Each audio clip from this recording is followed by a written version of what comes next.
தமிழ் பேசும் அனைத்து நல்லவங்களுக்கும் வணக்கம். ஸோ நம்ம ரொம்ப நாளாக சொல்லிட்டு இருந்த ஒரு விஷயம் என்னன்னு பார்த்தீங்கன்னா, இந்த பட்ஜெட் செக்மெண்ட்ல நல்ல டேப்லெட்ஸே வர மாட்டேங்குதுன்னு சொல்லியிருந்தோம். இது வரைக்கும் வந்ததும் பார்த்தீங்கன்னா ஸ்பெசிஃபிகேஷனில் நிறைய விதமான காம்ப்ரமைசஸ் இருந்தது. பட் இப்போ ரீசெண்ட் டைம்ஸில் ஒரு சில நல்ல ஸ்பெசிஃபிகேஷனில் நல்ல ப்ரைஸிங்லேயே நிறைய டேப்லெட்ஸ் வர ஆரம்பிச்சிருக்கு. அதில் இதுவும் இருக்கா அப்படின்றத நம்ம பொறுமையாக பார்க்க போகிறோம். ஸோ இது பார்த்தீங்கன்னா Realme Pad X. ஸோ இந்த டேப்லெட்டை நாங்கள் ஒரு 3 நாட்களாக யூஸ் பண்ணிட்டு இருக்கோம். ஸோ இந்த வீடியோவில் குயிக்கான அன்பாக்சிங்கை பார்த்தலாம் அண்ட் எங்களுடைய 3-day ரிவ்யூ மட்டும் எப்படி இருக்குன்றது பார்க்க போகிறோம். ஸோ வாங்க வீடியோக்குள்ள போகலாம்.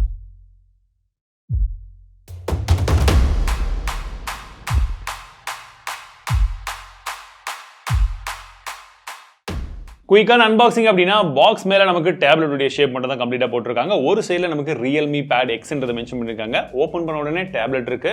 அதுக்கு அடுத்தபடியாக ஒரு சில புக்லெட்ஸ் கொடுத்துருக்காங்க, சார்ஜர் இருக்கு, டைப் சி கேபிள் கொடுத்துருக்காங்க அண்ட் சிம் எஜெக்டர் டூலும் இருக்கு. Because this is a 5G tablet. ஃபோன்லேயே நாங்கள் 5G வர்றதுல டேப்லெட்டில் விடுவோமான்னு சொல்லி யோசிக்கிறவங்களுக்காகவே இவங்க லான்ச் பண்ணியிருக்காங்கன்னு நினைக்கிறேன். பட் எக்ஸாக்ட்லி என்னென்ன விஷயங்கள் இருக்குன்னு மொத்தமாக பார்த்துட்டு அதுக்கப்புறமா 5G நமக்கு தேவையா இல்லையான்றது டிசைட் பண்ணுங்க. சரிங்களா? ஸோ ஃபர்ஸ்ட் இதுதான் அந்த டேப்லெட். ஓகே, ஸோ நாங்கள் ஆல்ரெடி 3 நாள் யூஸ் பண்ணிட்டு இருக்கோம் இல்லையா? ஸோ ஃபர்ஸ்ட் இதோட டிசைனை பற்றி பேசலாம். ஸோ டிசைன் பார்த்தீங்கன்னா இது பின்பக்கமாக ஓரளவுக்கு சாஃப்டான ஒரு ஃபினிஷிங்கில் கொடுத்துருக்காங்க. But still finger print magnet கண்டிப்பாக இருக்கும். ஸோ உங்களுடைய கை கொஞ்சம் வளவலன்னு இருந்தால் கூட பின்னாடி நல்லாவே அந்த அளவுக்கு தெரியும். ஸோ அதை நீங்கள் கொஞ்சம் அட்ஜஸ்ட் பண்ணி தான் ஆகணும்.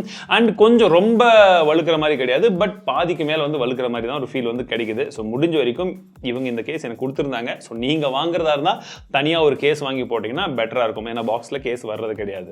பில் குவாலிட்டியை பொறுத்த வரைக்கும் இது கம்ப்ளீட்லி பிளாஸ்டிக்கில் தாங்க இருக்குது. பட் நல்ல குவாலிட்டி ஆஃப் பிளாஸ்டிக் யூஸ் பண்ணிருக்காங்க. திக்னஸ் பொறுத்த வரைக்கும் 7.1 mm கான திக்னஸ் இருக்கு. அண்ட் கையில பிடிக்கும் போது டேப்லெட் உங்களுக்கு சிங்கிள் ஹேண்டில் நீங்க ஓரளவுக்கு மேனேஜ் பண்ண முடியுது. ரொம்ப ஹெவியா தெரியல.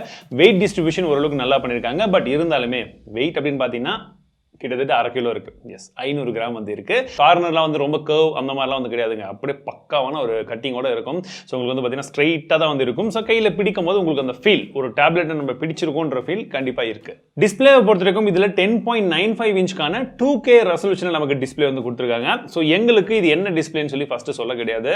ஆனால் நாங்கள் டிஸ்பிளே யூஸ் பண்ணும்போது பரவாயில்ல, நல்லா இருக்கு அப்படின்னு ஒன்று ஃபீல் ஆச்சு. ரெண்டாவது விஷயம் பார்த்தீங்கன்னா கொஞ்சம் நார்மலாக இருக்க மாதிரி தெரிஞ்சுது. ஸோ எங்களுக்கு தெரிஞ்சிடுச்சு இது 120 கிடையாது, 90 ஹெர்ட்ஸ் கிடையாது, 60 தான் இருக்குன்னு தெரிஞ்சது. பட் குவாலிட்டி மட்டும் என்ன தாங்க செக் பண்ணணும்னு பார்த்தோம். இப்போதான் எங்களுக்கு தெரிஞ்சது இது ஒரு LCD டிஸ்பிளே. பட் LCDன்னு சொல்லாமல் இருந்தாலுமே இந்த டிஸ்பிளே பார்க்கறதுக்கு நல்லா இருக்குங்க. கலர்ஸும் நல்லா இருக்கு. உங்களுக்கு வியூவிங் ஆங்கிள்ஸுமே நல்லா இருக்கு.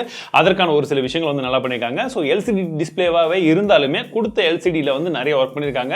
பார்க்கறதுக்கு உங்களுக்கு டிஸ்பிளே வாவ் நல்லா இருக்கு அப்படின்னு ஒரு ஃபீல் இருக்கு. DC டிமிங்கான சப்போர்ட்டும் இருக்கு. அண்ட் அல்ட்ரா விஷன் இன்ஜின் அப்படின்னு சொல்லக்கூடிய ஒரு விஷயத்தை கொடுத்துருக்காங்க. ஸோ இதனால நீங்கள் வீடியோலாம் பார்த்தீங்கன்னா உங்களுக்கு இன்னும் கொஞ்சம் கிளியரா நல்லா கொஞ்சம் கலர்ஃபுல்லாக தெரியும் அப்படின்னு சொல்றாங்க. பட் ஸ்டில் இது AMOLED அளவுக்கு இருக்குமான்னு எதிர்பார்க்காதீங்க. LCDயில் நல்ல டிஸ்பிளே. இன்னொரு விஷயத்த சொல்ல மறந்துட்டேன். இது டிஸ்பிளே நல்ல கிளாஸியாக தான் இருக்கும். நீங்கள் இப்படி பார்க்கும்போதே உங்களுடைய ஃபேஸ்ல இருந்து எல்லாமே தெரியும். ஸோ அது யூஸ் பண்ண கொஞ்சம் பழகும் போது தான் நீங்கள் டிஸ்பிளேவை கொஞ்சம் உத்து பார்ப்பீங்க.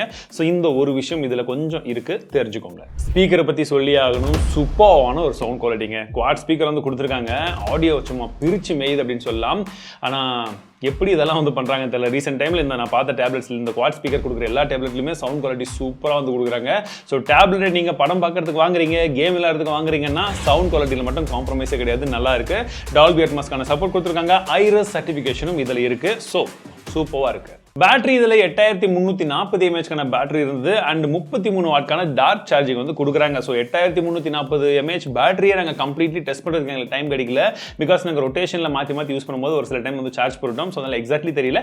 பட் நாங்கள் யூஸ் பண்ண வரைக்கும் ஓரளவுக்கு பேட்டரி லைஃப் நல்லா இருந்த மாதிரி இருந்தது. 33 வாட் ஃபாஸ்ட் சார்ஜிங் அப்படின்றது இந்த இடத்துல ஒரு ஆட் ஆன் அட்வான்டேஜ். ப்ராசஸரை பொறுத்த வரைக்கும் இதில் Snapdragon 695 கொடுத்துருக்காங்க. சப்போர்ட் பண்ணுறதுக்கு Adreno 619 அப்படின்னு சொல்லக்கூடிய GPU இருக்குது. இது ஒரு 5G ப்ராசஸர் தான்.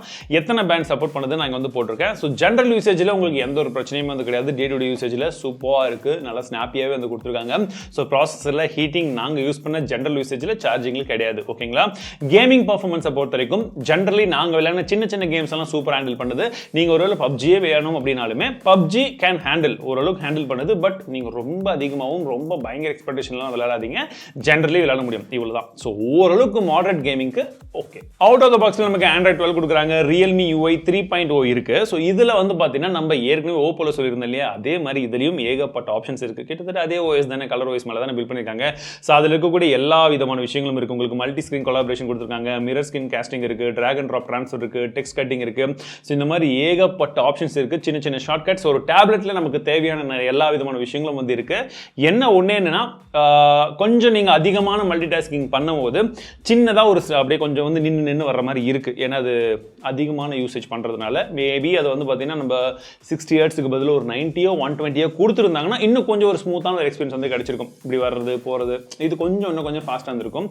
அந்த விஷயங்களை நான் நோட்டீஸ் பண்ணேன். கேமராவை பொறுத்த வரைக்கும் பின்பக்கம் 13, ஃப்ரண்ட் சைடில் 8 மெகாபிக்சலுங்க. இதை வச்சு நம்ம ஜென்ரல் ஃபோட்டோஸ் எல்லாம் எடுக்க மாட்டோம். நீங்கள் மீட்டிங்ஸ் அட்டென்ட் பண்ணுறதுக்கு, கிளாஸஸ் அட்டென்ட் பண்ணுறதுக்கு ஓரளவுக்கு ஓகேவாக இருக்குது. ரொம்ப அதிகமாக எதிர்பார்க்காதீங்க. லைட்டிங் நல்லா இருந்துச்சுன்னா உங்களுக்கு நாய்ஸ் கொஞ்சம் கம்மியாக வருது. பட் லைட்டிங் கம்மியாக இருந்ததுன்னா நாய்ஸ் அதிகமாகவே வந்து க்ரீப் ஆகுது. ஸோ அந்த விஷயத்தை நான் நோட்டீஸ் பண்ணேன். அண்ட் ஸ்டோரேஜை பொறுத்த வரைக்கும் இதில் 6GB RAM 120GB மாடல் வந்து எங்கிட்ட இருக்குது. எக்ஸ்பேண்டபிள் RAM ஆப்ஷன் இருக்குன்னு சொல்கிறாங்க. பட் அந்த அளவுக்கு வந்து இது கிடையாது. சும்மா ஜென்ரல் யூசேஜ்க்கு தான். LPDDR4Xக்கான RAM டைப், UFS 2.2 அப்படின்னு சொல்லக்கூடிய ஸ்டோரேஜ் டைப் இது வந்து கொடுத்துருக்காங்க. இதுக்கு ஆக்சசரிஸ் அப்படின்னு பார்த்தீங்கன்னா பென்சில் அண்ட் கீபோர்டு வந்து தனித்தனியாக வந்து விற்கிறாங்க. ஸோ இந்த 2 ஆக்சசரிஸும் நாங்கள் யூஸ் பண்ணுறீங்க. ஓகே, பென்சில் வந்து பார்த்தீங்கன்னா ஒரு சில அப்டேட்ஸ்க்கு அப்புறமா தான் எங்களுக்கு வந்து ஒர்க் ஆக ஆரம்பிச்சது. ஸோ அது இன்னுமே அப்டேட்ஸ் வந்து இன்னும் கொஞ்சம் பெட்டர் ஆகும் அப்படின்னு எதிர்பார்க்குறேன். ஓகே, அதுவும் வந்து பார்த்தீங்கன்னா நீங்கள் எந்த ஆப்பை யூஸ் பண்ணி எழுதுறீங்களோ அதை பொறுத்து வந்து மாறும். நாங்கள் வந்து பார்த்தீங்கன்னா மைக்ரோசாஃப்ட் ஒன் நோட் யூஸ் பண்ணோம். அதில் கொஞ்சம் பெட்டராக இருந்தது. கூகுள் கீப்பில் ரொம்ப சென்சிட்டிவாக இருந்தது. So depending on the app, எந்த ஆப்பை நீங்கள் யூஸ் பண்ணுறீங்களோ அதை பொறுத்து இந்த பர்டிகுலர் பென்சிலுடைய எஃபிஷியன்சியும் கொஞ்சம் வந்து மாறுது அப்படின்னு வந்து சொல்லும். ஏன்னா நான் ஆப்பிள் பென்சிலே வந்து பார்த்தீங்கன்னா நான் வந்து 2-3 ஆப்ஸ் யூஸ் பண்ணி கடைசியில் வேற ஒரு ஆப்பில் எழுதிட்டு இருக்கேன். அது எனக்கு பர்சனலாக வந்து பெட்டராக இருந்தது. கீபோர்டு ஓகே, இதோடைய பிரைசிங் இன்னும் நான் வந்து பார்த்துட்டு அதுவும் என்னன்றதை நான் ஃபைனலாக வந்து ஆட் பண்ணுறேன். பட் ஜென்ரலி கொஞ்சம் ரெஸ்பான்சிவாக இருக்குது. ஆனால் மிகப்பெரிய விஷயம் என்னென்னா, இது இப்படி ஒரு பல்காக நீங்கள் வச்சுட்டு இப்படி தூக்குனீங்கன்னா 2 கை வேணும்.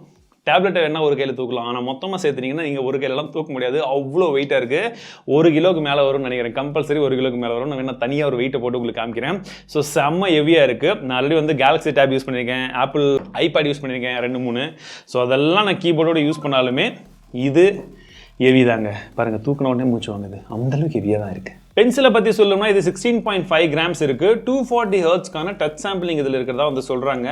60 டிகிரி சைட்வே ரைட்டிங் இருக்குன்னு சொல்கிறாங்க. ஸோ ஓரளவுக்கு ஓகே. நான் ஏற்கனவே சொன்னது போல் ஆப்பிள் பென்சிலை கம்பேர் பண்ணும்போது ஓரளவுக்கு கம்மியாக தான் இருக்குது. பட் ஸ்டில் குட் என்ன, எழுதுறதுக்கு நல்லா இருக்குது. ரெஸ்பான்சிவ் ஓரளவுக்கு இருக்குது. ஸ்மார்ட் கீபேடை வந்து அதே தாங்க. 1.3 mm கீ ட்ராவல் டிஸ்டன்ஸ் வந்து இது இருக்கிறதா வந்து சொல்கிறாங்க. அண்ட் 280 mAh பேட்டரி இருக்கிறதா வந்து சொல்லியிருக்காங்க. நிறைய விதமான மல்டி ஷார்ட்கட் கீஸும் வந்து இது இருக்குது. ஸோ ஃபைனலாக இதோடைய ப்ரைசிங் அப்படின்றது பார்த்தீங்கன்னா உங்களுக்கு 4GB 64GB வந்து ஆரம்பிக்குது. So 4GB 64GB only wifi variant வந்து 20,000 ரூபாய்க்கு ப்ரைஸ் பண்ணியிருக்காங்க. நான் நினச்சது போலவே. ஸோ அந்த வேரியன்ட் உண்மையிலேயே வந்து பார்த்தீங்கன்னா comparing all the pros and cons எல்லாத்தையுமே வச்சு பார்க்கும்போது நல்ல ப்ரைசிங் மாதிரி தெரியுது. பட் நீங்கள் ஒரு வேளை இல்லைப்பா நான் வாங்கினா 5G தான் வாங்குவேன்னு சொல்லி முடிவு பண்ணிங்கன்னா 26,000 ரூபாய் அதோடைய ப்ரைஸ். அதாவது சேம் 4GB 64GB மாடல் தான். பட் உங்களுக்கு 5G அப்படின்ற அந்த ஒரே ஒரு காரணத்துக்காக 6,000 ரூபாய் ப்ரைசிங் அதிகமாக வச்சிருக்காங்க. என்கிட்ட இருக்கிறது 6GB 128GB. இதோடைய விலை அப்படின்றது பார்த்தீங்கன்னா 27,000 ரூபாய்க்கு வந்து வச்சிருக்காங்க. ஸோ அல்டிமேட்லி நான் சொல்ற விஷயங்கள் என்னன்னா, 20,000 ரூபாய்க்கு நீங்கள் ஒரு டேப்லெட் பார்க்குறீங்க, 4GB 64GB உங்களுக்கு மோர் தென் எனஃப் அப்படின்னு நினைச்சீங்கன்னா இது நல்ல டேப்லெட். இல்லை 5G தான் வாங்கணும்னு நினைச்சீங்கன்னா இப்போதைக்கு வாங்காதீங்க, வெயிட் பண்ணுங்க. 5G ஆக்ஷன் எல்லாம் இப்போ தானே ஆரம்பிச்சிருக்கு. இன்னும் போக காலத்துலலாம் வந்து பார்த்தீங்கன்னா இன்னும் ப்ரைசிங் கம்மியாகும், நல்ல டேப்லெட்ஸ் வரும், அப்போ வாங்கிக்கலாம். ஏன்னா ஆல்ரெடி டேப்லெட் வாரெல்லாம் ஸ்டார்ட் ஆயிடுச்சு. அவ்வளோதாங்க. ஸோ இதுதான் எங்களுடைய ரிவ்யூ. கடைசி ஒரு 4 நாட்களாக யூஸ் பண்ணிட்டு என்ன இருக்குன்றதை சொல்லியிருக்கேன். உங்களுக்கு வேறு எதுவும் சந்தேகங்கள் இருக்குது என்ன இருந்தாலுமே கமெண்ட் செக்ஷனில் சொல்லுங்கள். முடிஞ்ச வரைக்கும் எக்ஸ்பிளைன் பண்ண ட்ரை பண்ணுறேன். ஸோ மீண்டும் அடுத்த வீடியோவில் சந்திக்கிறேன். வாழ்க தமிழ்.